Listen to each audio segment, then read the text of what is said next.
Саламатсыздар ма, қош келдіңдер менің каналыма. Бүгін сіздермен күздік аруларына арналған кәдімгі современный юбка кофта жасайтын боламыз.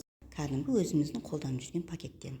Пакеттің қызыл түсі, қара түсі және өлшегіш, қайшы және скотч қажет болады. Алдымен біз юбкасын жасайтын боламыз. Қазіргі ұзын французский кішкене ұзын модамен жасайтын боламыз. Артығын кесіп тастап, ортасын ашамыз. Кәдімгі мұсыр салатын пакет. Қара түсті пакет. Және екіншісін тағы да. Осы екеуін бір-біріне біріктіріп, біз ұзын юбка жасайтын боламыз. Әрине, ұнап жатса, аяғына дейін видеоны көрсеңіздер, сіздерден өтініш. Осыны ішіне қарай кіргізіп, сыртына скотчпен жабыстырып шығамыз. Айландырып, жабыстырып шығамыз. Өте оңай.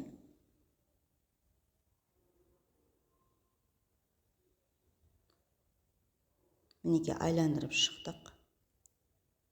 Енді кішкене қалғанын жабыстырамыз.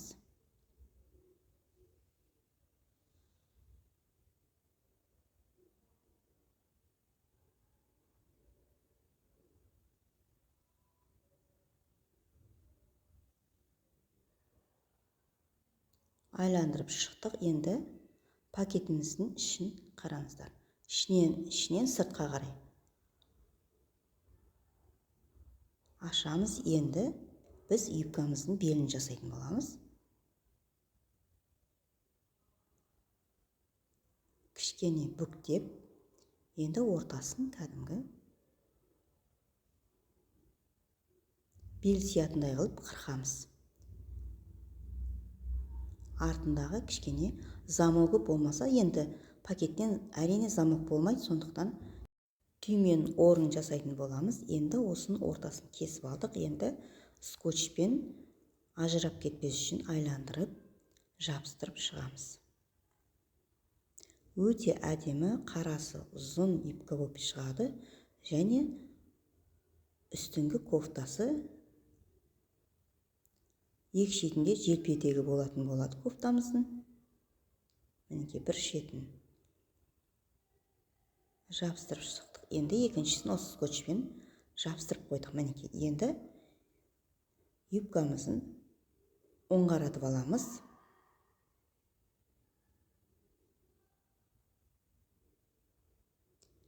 Енді белін шығаратын боламыз.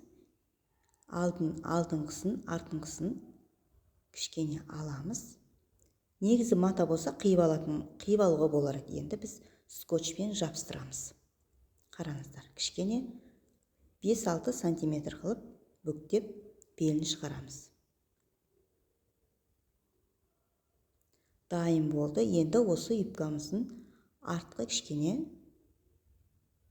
өріз дейді ғой орысшасы. Артқы жаңағы аяғыңызға ыңғайлы болып жүру үшін артында кішкене кескіні болу керек. Осыны да істеп қойдық. Енді біз юбкамыздың белдігіне орын жасайтын боламыз. Кішкене қырқып аламыз.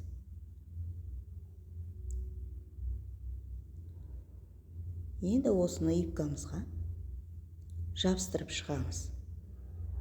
Мұқият аяғына дейін қарап отырыңыздар. Осыны алтын көз келе жатыр. Осыны алып, дайын видеоны алып істесеңіздер болады. Өте ыңғайлы, дәу пышын емес, негізі жоғарғы кластарға киюге болады. Бұл қазіргі современный алтын көздің аруларына арналған юбка және кофта. Белдігіміздің орны екіншісінде істейміз. Енді үшіншісінде жабыстырамыз.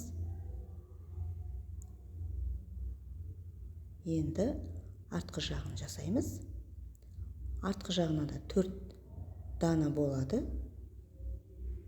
Жиі жасасаңыздар белдіктеріңіз нық жақсы тұратын болады. Енді қызыл қанық түсті пакеттен белдік жасаймыз. Дайындап бүктеп қойдым. Енді осыларды бір-біріне ажырап кетпес үшін скотчпен жабыстырып шығамыз.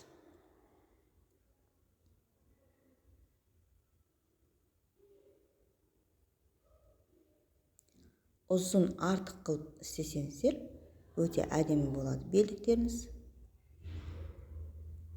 Енді осыны белімізге өткізетін боламыз юбкамызға. Қараңдар, ұзын әдемі болды. Енді осы юбканың жаңағы белдік тұратын жерін жасадық, соны өткізіп шығамыз. Өте әдемі болады. Кәдімгі юбка, қазіргі французский длина дейді, соман қазіргі модаман істеп жатырмын. Кәдімгі пышный, кәдімгі үлкен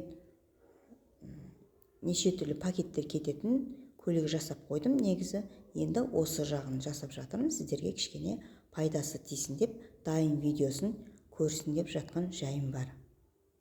Мінекей, өткізіп қойдық.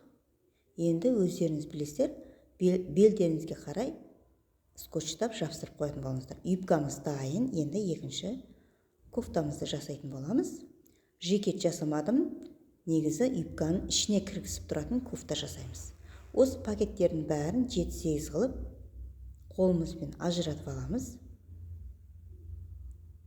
Әрине қанық түсті болса өте әдемі болады. Өздеріңіз білесіздер, ақ түсті пакеттен, жасыл түсті, осы қанық және күлгін түсті пакеттерден бір түсті кофта жасасаңыздар өте әдемі. Енді ұстайтын майка жағын кесіп тастаймыз артық.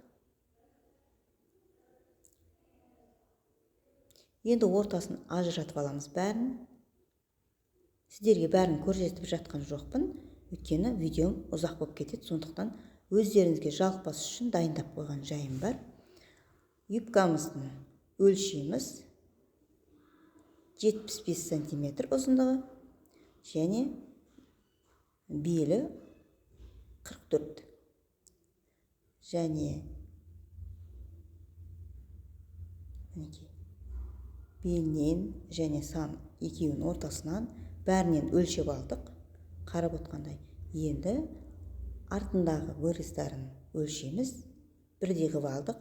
Артындағы түйме қоятын жерімен артындағы кішкене. Енді кофтамызды дайындаймыз. Осыларды дайындап қойған бір-біріне ішіне кіргізіп, скотчпен жабыстырып шығамыз.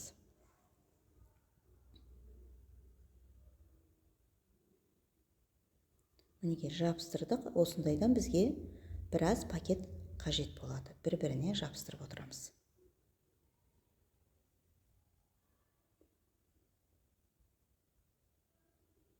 Мінекей жабысты. Енді біз осындайдан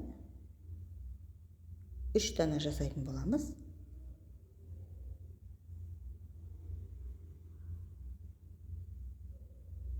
Әрине міндетті түрде өлшеп алыңыздар, сонда дәл-мен-дәл шығатын болады. Кейбір жаңағы алтын күзге арналған пакеттен жасалған көйлектерді өзін көзбен өлшеп атқан пакеттерінде бар видеоның ішінде. Негізі міндетті түрде өлшеп алсаңыздар өте дұрыс болады. Сонда жасап атқан қыздарыңызға, жасап атқан негізі сіңлілеріңізге дәл-мен-дәл болып тұрады. Кофтамыздың жағасын шығарып қоямыз. Бір-біріне жабыстырдық. Енді шет-шетіндегі қараңыздар, өлшеп алдым. Ортасында, аяғында, ұзындығын, енін бәрін өлшеп алдық. Енді осының екі қолдығын қырқатын боламыз. Қараңыздар. Бірінші кішкене қырқып алдық. Иығы және мойын жағын қиып алдық. Және кішкене болып қаладау дегенде ой болды, соған кішкене тағы да кесіп алдым. Енді осыларды біріктіреміз.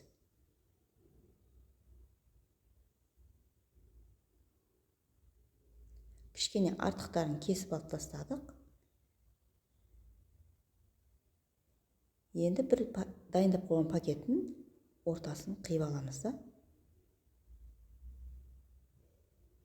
Екі пакетті бір-біріне жабыстырмай, енді жаңағы екі қолымыздың иығындағы жаңағы желпетегін жасаймыз. Мінекей. Сонда кофтамыз әдемі кішкене екі иығы кішкене желпетек болып келеді. Енді орталарын скотчпен жиырамыз. Өте оңай, тек қана мен бір қабат емес, пакетті екі қабат қылып, екі пакеттен жасап жатырмын. Өйткені кофтамыздың иығындағы жаңағы желпетегі кішкене кең көшіне болсын деп жатырмын. Сонда алтын күздің қазіргі современный модасын істеп жатырмын. Мінекей желпетектің ортасын скотчпен жабыстырдық. Енді екі шетінде кішкене жиырып қойсаңыздар да болады. Енді екіншісінде осын жасаймыз. Екіншісі де дайын. Енді осы кофтамыздың екі шетіндегі жеңіне осыны скотчпен айландырып жабыстырып шығамыз. Бұл кофтаның негізі екі жағындағы желпетегін бір жағына қойып қойсаңыздар да болады. Сонда бір жағы пышный болып тұрады, неше түрлі кофталар болады. Енді иығына бірінші салып алғаннан кейін ар жағын скотчтай салатын боламыз. Біздің жаңағы современный кофтамыз бен юбкамыз аяқталуға 100% жақын қалды. Қараңыздар. Баға беріп кетіңіздер. Әрине аяғына дейін көруге сіздерге өтінішім. Ұнаса лайк басып тіркеліп кетіңіздер. Менің кофтам дайын. Мінекей юбкасы ұзын, французский длинада болды, және кофтасы. Осы кофтаны юбканың ішіне кіргізіп кисеңіздер өте әдемі, модный болып шығады. Көргендеріңізге рахмет.